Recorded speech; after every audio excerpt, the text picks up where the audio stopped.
Baba talks about bondage and liberation and Shrimat, ever healthy, ever wealthy.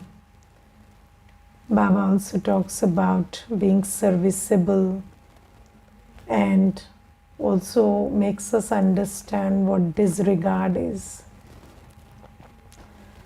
But I would like to begin with bondage and liberation. And in my understanding, liberation, freedom is a very important virtue. I can say the most important, because all other virtues are subject to freedom.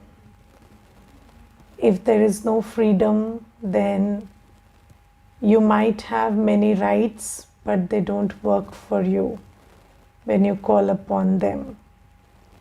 So, Baba has told us that I, as a soul, am very virtuous, very powerful. My Baba, my Father, is the ocean of power. He is the ocean of purity. He is the Almighty. But still, we are living miserable lives. Yes. Why? Because we are in bondage. And anybody who is a bondage is a slave, and a slave has no choice. You know, when somebody is a slave, they are provided with food, shelter, clothing, everything. But only when the master allows. The slave cannot command it, demand it. So that's the law. Now, when Maya permits us, we enjoy. When our vices allow us, then we feel peace, happiness, everything. So every soul, there is no soul on earth who has never tasted peace or happiness or power or love. Everybody has tasted. But only when circumstances have allowed, only when other people or our bodies have allowed. And when it's not allowed, then we have always been beggars of these powers and virtues, and we felt that we do not have any right over them, or we cannot access them whenever we want. Now, Baba says that I can make you aware of your rights. So, yes, we understand that when we receive knowledge, we become very aware of what are the rights of the soul. Yes, so the soul has a right to knowledge, purity, peace, love, happiness, bliss, and power. We understand that's in my DNA. I understand that's my father's property. I understand that I was a Satyugi soul and I was in Satyug, and everything, peace, purity, prosperity, happiness, everything was my birthright. I understand all that. But even after, you educate somebody about their rights, if they are still in bondage, they cannot experience their rights. That bondage has to be broken. So similarly, although we receive an understanding and education about what I as a soul am entitled to, there is still a lot of bondage. And for this, Baba says that we need to have yoga power. Yes, every day Baba says that develop soul consciousness, remember me, practice purity, do seva. All of that to break the bondage. Now today Baba very clearly specifies what are the bondages. So Baba says, to become a Brahmin means to be liberated from any bondages of your body, your bodily relationships and facilities. So we have these bondages. So we have bondage of the body, we have bondage of bodily relationships, and we have bondage of facilities. Yes. So when we are a true Brahmin, we are free from these bondages. Correct? Now, let's understand what is the bondage of the body. So, the body has so many things. The body has sense perception, the body has hormones, the body has, then the body is pretty subservient. So, the soul is pretty subservient to these things. Yes, so when I am in the bondage of the body, then I am under the influence of these sense organs and influence of my mood and influence of my hormonal changes. Yes, so everything influences me when I am in the bondage of the body. And when you say bondage, so you see that Baba says that you can claim your birthright and not just feeling peaceful or happy in the moment, but also doing the Purusharth, which will give us 21 births of health, wealth and happiness. Okay, so the bondage is not just about the bondage of the moment that right now I'm not able to feel happy. Let's think about something. You see, like you saw something and you want it. The desire, yes, which emerges when you see something. And then you want to be at peace, but you can't be at peace. Or you're feeling your body is tired, or you're feeling lazy. Now that has got everything to do with the body. Now when you're under the influence of the body, then you cannot feel happy or rested or at peace if that is the condition. But when we are talking about bondage, it is not just about the freedom in the moment to experience peace or happiness or joy, or the freedom to be loveful or peaceful or pure. That's not just it. But also, the freedom to apply Baba's Shrimad. So Baba has given the Shrimad to remember Baba. Baba has given the Shrimad to be pure, and Baba has given the Shrimad to do seva. And when we say Brahmin, a Brahmin means somebody who fulfills the duties of being Baba's child. Yes, so somebody who is Brahma's. So Shiv Baba has given us birth through Brahma Baba's mouth. And when we do justice to this birth, so that is when we call ourselves a Brahmin. But how can I do justice to this birth as a Brahmin if I am under the bondage of my body? Yes, if my body is full of desire or laziness or tiredness or hunger or this or that, then can I meditate at that time? Can I remember Baba? Or can I do seva? So somebody who is in the bondage of the body cannot follow Shrimad, cannot be a Brahmin. Then there is the bondage of bodily relationships. Now, what is the bondage of bodily relationships? So there is a programming inside us that I belong to my bodily relationships. And whatever I call mine belongs to them. Yes? So their their desires, their opinions,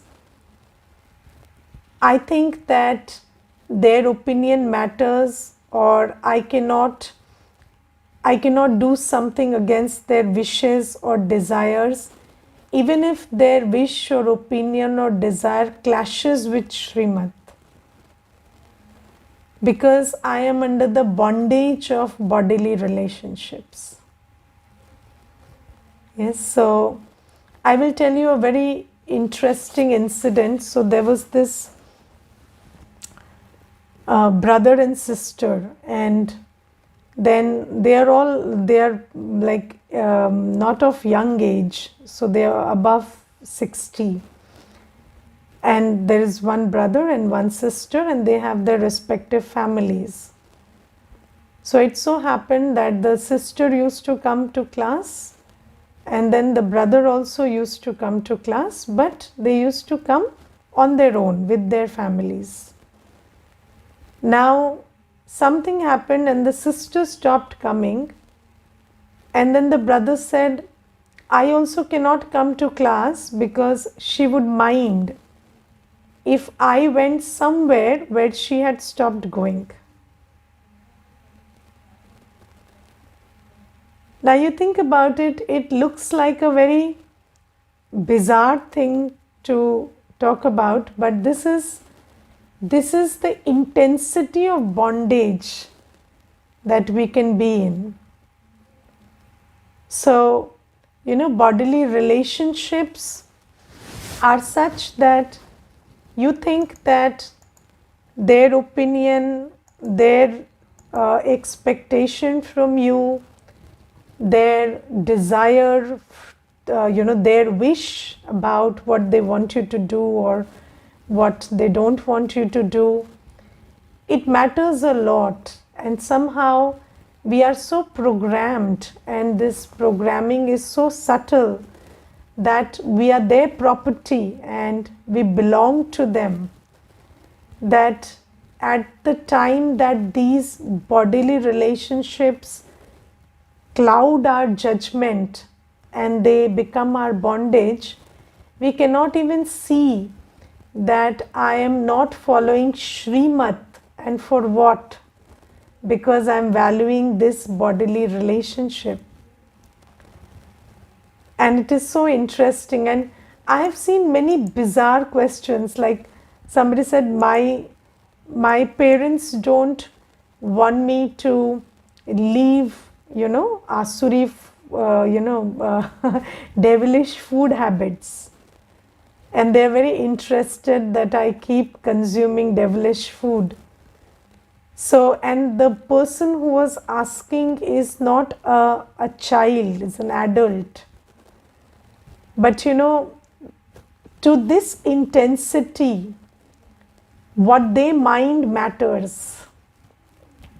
So we might be in the bondage of a bodily relationship to this intensity.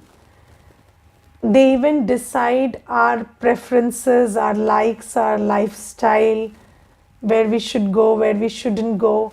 There was another brother, and he said that my sister has opened, and she belongs to some other's path, and she has become a preacher there, and I am a student here, so I have to become her student now, otherwise that wouldn't look good in the family, that the sister is a preacher and now here I am going to some other school. That wouldn't look nice, so I have to go and join her school. So I said, all this while, did you come to a preacher or did you come to Baba? You didn't come to a preacher, you came to Baba. So you should make efforts to do her seva, and even if you are not able to convey the message right, that's okay. But then at least you shouldn't forget that you have not come to any preacher or path, you've come to Baba. But this judgment of the buddhi gets very clouded when it comes to bodily relations. And then, of course, this is about, I'm just in these 3-4 examples that I gave, I'm just talking about attending the class. I'm just talking about padhai. And then when we talk about remembrance, so can we remember Baba when I'm in bondage of a relationship? So that person occupies the whole space in your mind. That relationship doesn't empty even a little bit of space in your mind. So you cannot remember Baba if you are in the bondage of a bodily relationship. Or when it comes to purity, whether it is purity of food, whether it is celibacy, or whether it is purity of thought and money. So Baba has told us that purity is, and yesterday's Murli, Baba said Brahmin means purity of body, mind and wealth. Yes, so this is what Baba specified in yesterday's Murli. And purity means always purity of the body, mind and wealth. So when we talk about practicing purity and you think that your body, mind and wealth belongs to your bodily relationships, then how can you exercise your right to purity over it? So, and when there are in the family, sometimes this question comes up that I want to remain celibate, but the other person doesn't allow me to remain celibate. But the thing is, you are programmed to believe that you need permission. So, and this is very subtle. It's not about some legal permission that you are seeking, but you are not even able to come to that place of clarity inside yourself that this body is mine and this belongs to Baba and the other person has no right over it. So, or when it comes to pure wealth means wealth that is sacrificed in Baba's seva, that becomes pure. So Baba has told us that in the world, even when the body is born out of sin, the body is born out of sin, and nobody can ever ensure that the in Kali Yuga body is not born out of sin. The body is always born out of sin. So it's not about the source, but about the use that purifies it. So when you do not engage any senses in impure pleasures, desires, then that body gets purified. Similarly, when the wealth, even if it is inherited or whatever, you don't even know the source sometimes, right? So when you know the source, yes, you take care that you use clean methods to earn it, but sometimes you don't even know the source, but then the use purifies it. So Baba says that is pure wealth which is used in Yajna Seva. Or even the mind, even if it is suffering from illness or whatever, but when you start remembering Baba through the mind, then that purges it. So Baba says, but if you think that all these three things are owned by your relationships, then how can you use it or apply Baba's Shrimat on it? So how can you use it according to Shrimat, or how can you apply Baba's Shrimat on these three things? So this is a very big bondage. This is a very big bondage, and it is very, very subtle. And when somebody is in bondage, the biggest challenge is making that one realize you are in bondage. Because bondage becomes a sanskar, and it becomes so deeply ingrained that you think that this is my culture, or this is me, or this is my personality. But it is, and when the world had to deal with slavery, this was the biggest challenge. Telling the slave that you are a slave. The slave didn't accept I'm a slave. They thought that, probably I'm a born slave. So slavery is my, my duty. And people were proud slaves. So, you have this culture of being a proud slave in the world. You're very proud that you're a good slave, because you think that it's a great virtue to be a good slave. You've been trained that way. So even we souls are trained to believe that be a good slave. So, there are some people who say that, when my spouse has all the rights over my body, mind, and wealth, and then that is supposed to be a very good virtue in you.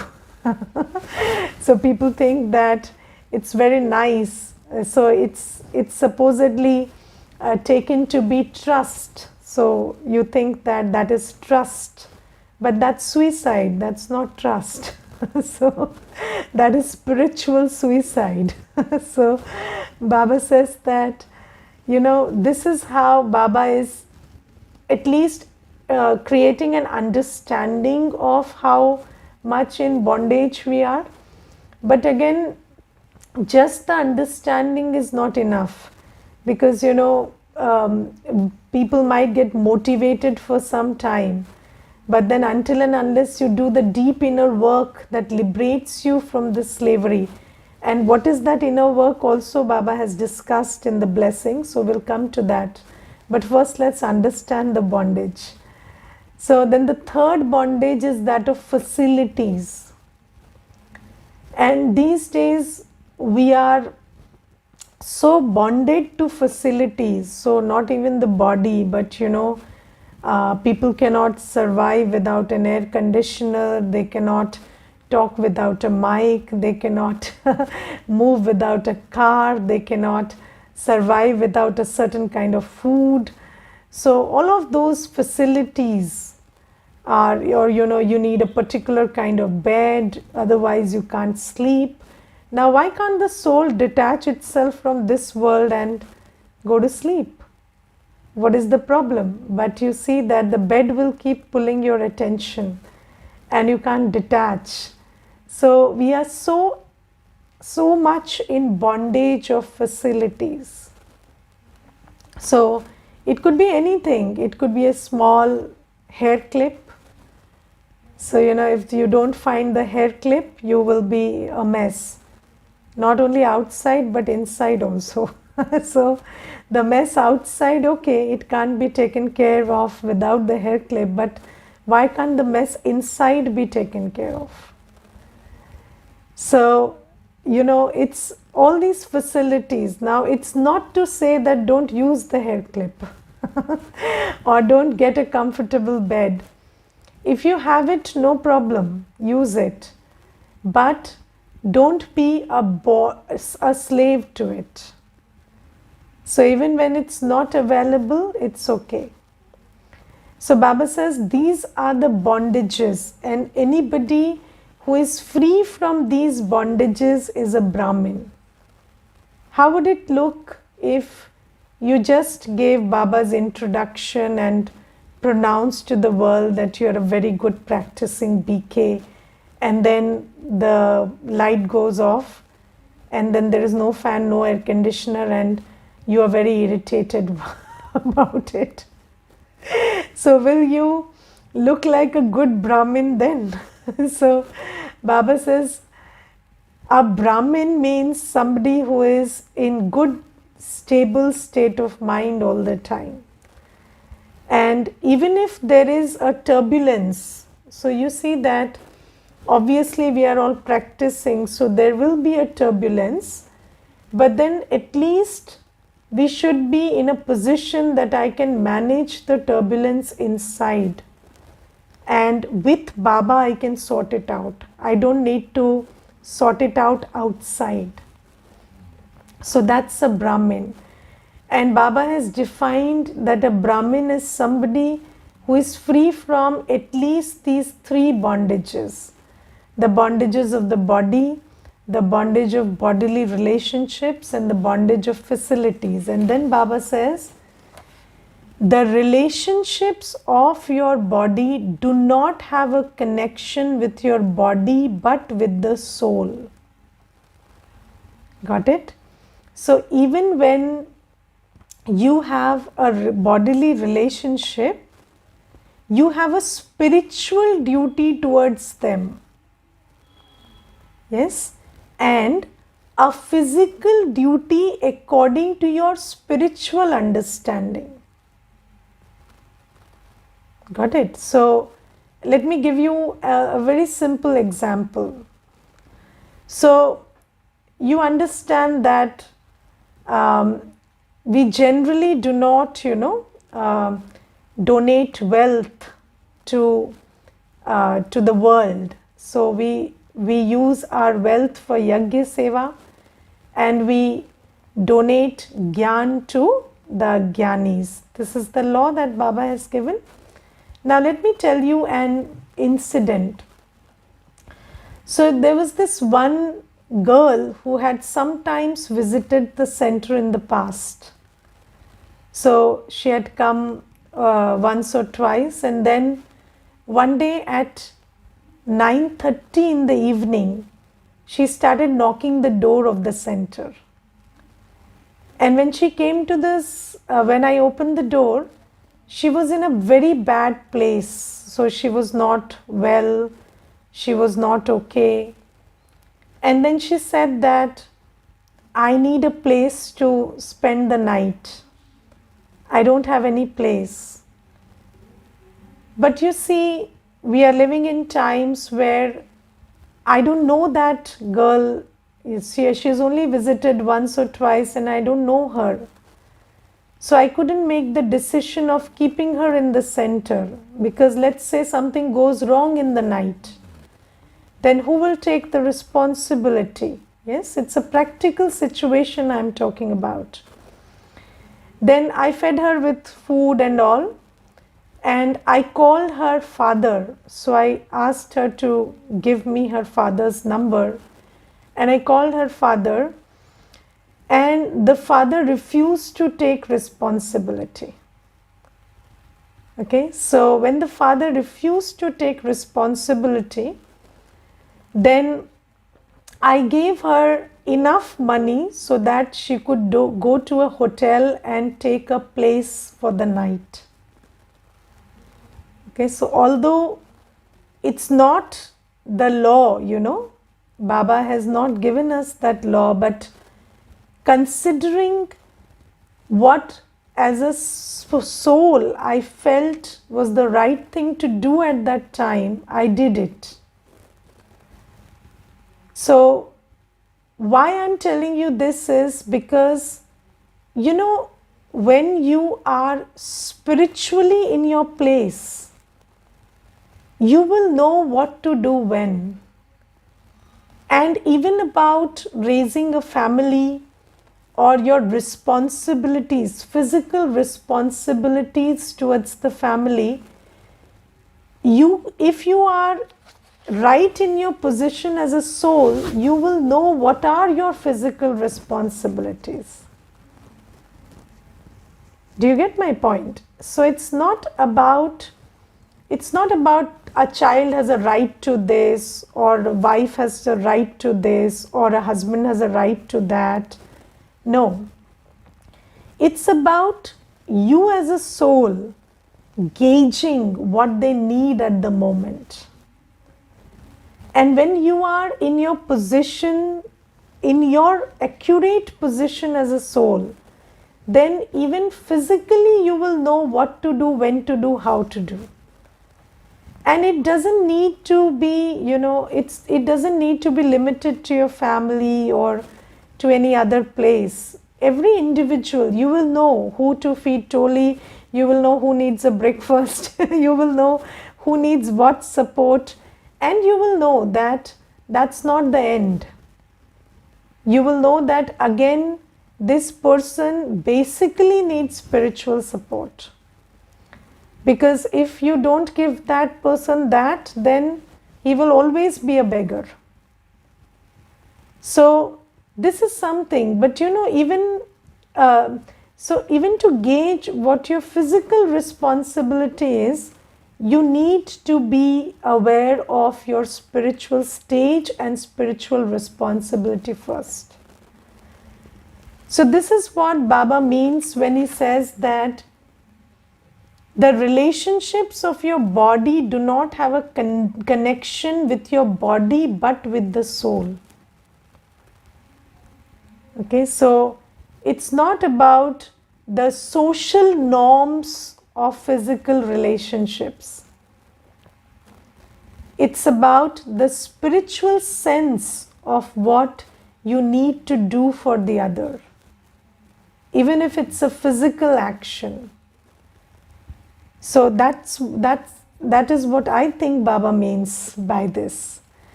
And then Baba says, if someone is influenced by another, that is a bondage. So you have to make a decision about what karma you have to do based on your spiritual sense. Not based on what they want, what they would like, what they would expect, what is the social norm. No, then we are in bondage. But you have to work really hard before you achieve this stage. And what is that work? We will talk about it. So Baba says, however, to be a Brahmin means to be liberated in life. Liberated means every action that I perform is a conscious choice. Whether it is an action of the body, mind or wealth, it's a conscious choice, very aware choice, that's liberated. And then Baba says that for as long as you have the support of your physical organs, you have to perform actions, but do not have karmic bondages of karma, but relationships of karma. So don't do something because you have to do it, but because you understand it's the right thing to do. So karmic bondage is that compulsion from your sanskars or the circumstances, or when you are under the influence of a physical relationship, you feel bonded to do something. So don't do something because you feel in bondage to do something, but do something that feels the right thing to do. And here I want to give you another example. So there was this young woman who was working in a hospital, and she came to the center, and that day we were discussing about karma, and then she said, sometimes you are forced into doing something wrong because you are afraid that you might lose your job if you don't do it. Okay, so and then you do it because you are in a fix, you are in a situation where you do not have a choice. So I said, but then will you be out of that situation, or you will be deeper into it if you take that decision to operate like a slave? Now let's say one time, the first time somebody asks you to do something which is against the law and you do it. The second time, that person will use his position and also the precedent that you did this the first time against you and coerce you into doing something which is more ignominiable. So you must understand that you are not coming out of that problem by listening to that person. you're going deeper into the problem. And then when you go deeper and deeper and deeper, someday you have to come out. So why not come out the first time? If you have to lose your job, you will lose it eventually. So at least lose the job before you lose yourself. So this is something we need to understand. Don't do any karma because you are in bondage. Do the karma which makes sense to you. Okay, so Baba says that, and if you do something because you are in bondage, it will put you in deeper bondage. Get that right. And then Baba says, those who are liberated in this way are constant embodiments of success. And what is the method to be free from bondage? Baba says, the easy method to use for this is I and my Baba. I, the soul, am free and I don't belong to anyone but Baba. So, I, the soul, am basically free from the body, separate from the body. I am not a slave of the facilities. I am an independent soul, and my actions, my feelings, my thoughts are my prerogative. But you have to first make this disconnect internally and position yourself internally in a very strong stage that actually my thoughts, my feelings and my actions, my decisions are my choice. And when you practice this enough, then you will be able to exercise this, you have to liberate yourself first here. By practicing, I am a soul, I am not the body, I am not the facilities, I am not the physical identities. And then I belong to Baba, I do not belong to anyone. Yes, all the souls are my brothers and sisters. I will fulfill my spiritual responsibility towards everybody. But I don't belong to anybody. I belong to my Baba. And this has to be, deeply instilled in silence so well that it starts reflecting in your choices and actions. So this is what bondage means, this is what liberation means, and then this is the method to go there. And then today I want to very briefly discuss about what Baba says is, Baba says, when you follow Shrimat, you become ever healthy and ever wealthy. And I found this very interesting today because, you see, people are only concerned about two things these days, health and wealth. Yes, they're always concerned about health and wealth. And they are following many methods for health and wealth. Yes, so I will tell you there are so many bizarre methods that somebody says you do a puja and your disease will go away. Yes, or this guru will be pleased and then you will be very wealthy. But people believe in these methods, don't they? So there are so many bizarre methods people follow for health and wealth. So people are eating stuff that is very, very bizarre, and then people are engaging in activities and thinking of methods which will make them wealthy, which do not have anything to do with logic. And then Baba says that even if those methods work, then it's temporary. So you get some wealth, you get some health, temporary.